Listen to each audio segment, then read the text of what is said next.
Hello students, आज हम लोग डिस्कस करेंगे रिकरेंस रिलेशन। रिकरेंस रिलेशन बहुत ही इंपॉर्टेंट टॉपिक है और इससे रिलेटेड एक क्वेश्चन एग्जाम में हमें मिल जाता है। तो देख लेते हैं रिकरेंस रिलेशन क्या होता है। तो सबसे पहले हम डिस्कस करेंगे रिकर्जन क्या होता है। तो कोई भी चीज़ जब रिपीट होती रहती है, जब कोई भी चीज़ अपने को रिपीट करते रहते हैं, कोई भी फंक्शन अपने को बार बार कॉल करते रहते हैं, तो उसको हम क्या बोलते हैं, रिकर्जन बोलते हैं। मतलब कोई भी चीज़ अगर बार बार रिपीटिशन में आ रही है, दैट इज कॉल्ड रिकर्जन। और उसी से वर्ड बना है रिकरेंस, जो कि बार बार अकर होता रहता है। तो a sequence can be defined by giving a general formula for its own nth term और by writing few of its term and alternatively approach it's to write the sequence by finding a relationship among its term. तो such a relationship is called recurrence relation. Like एक example से समझाती हूँ मैं आपको। तो जैसे यहाँ पर एक दिया हुआ है s is equals to 3 raise to the power 2 3 raise to the power 3 raise to the power 4 अब टू कंटिन्यूटी। तो यहाँ पर हम देख सकते हैं कि यहाँ पे 3 रेज टू दी पावर 1 है, फिर 2 है, फिर 3 है, फिर 4 है। मीन्स इस तरीके से एक सीक्वेंस यहाँ जनरेट हो रहा है, जिसमें क्या हो रहा है, 3 की पावर जो है 1 बाई 1 इंक्रीज होती चली जा रही है। तो हम इसको अगर एक जनरल टर्म में लिखना चाहें, सीरीज तो हम कितनी भी लिख सकते हैं, एंडलेस है। तो अगर हम इसको एक जनरल टर्म देना चाहें तो हम इसको क्या लिख सकते हैं, 3 raise to the power n। ठीक है, and n is greater than equal to 1। इस तरीके से लिख सकते हैं। इसी तरीके से लाइक अब हमारे पास एक और एग्जांपल है यहाँ पे, the recurrence relation of the sequence S. हमको यहाँ पे एक सीक्वेंस दिया हुआ है 5 8 11 14 17। अब हम अगर इस सीक्वेंस में एक रिलेशनशिप देखें, फाइंड करें, तो हमको क्या मिलेगा, S N is equals to S N minus 1 plus 3। जैसे 8 है तो 8 मुझे कब मिलेगा, जब मैं 5 में 3 ऐड कर दूंगी।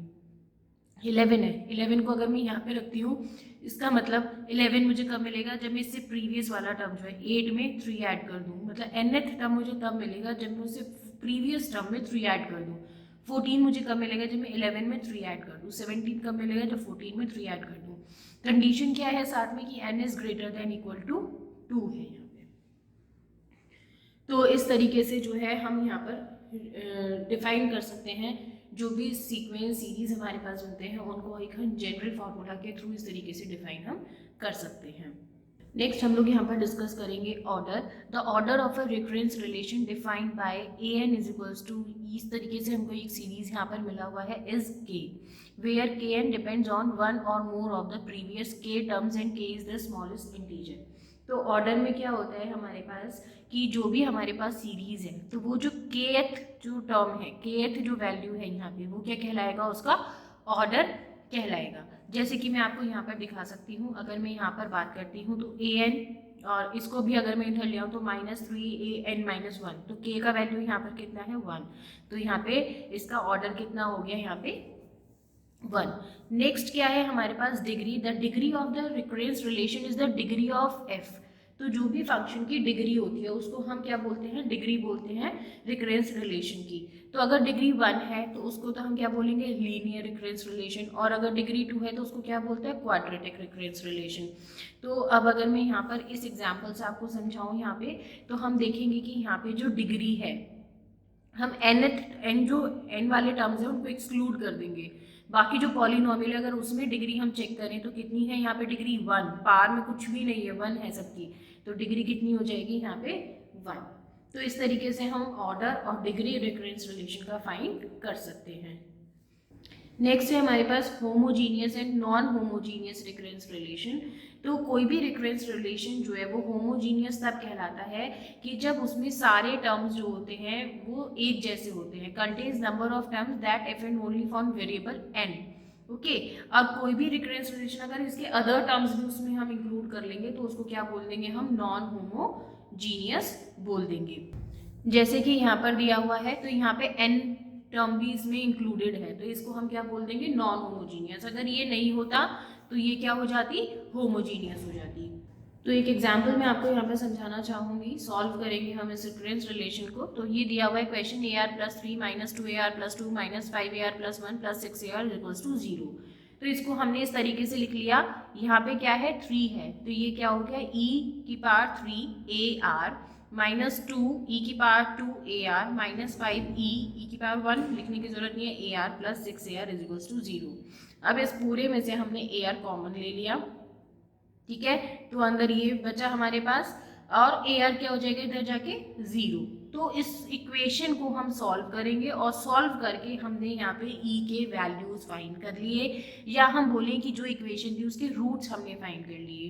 तो हमको क्या मिला है 1, 3 एंड -2।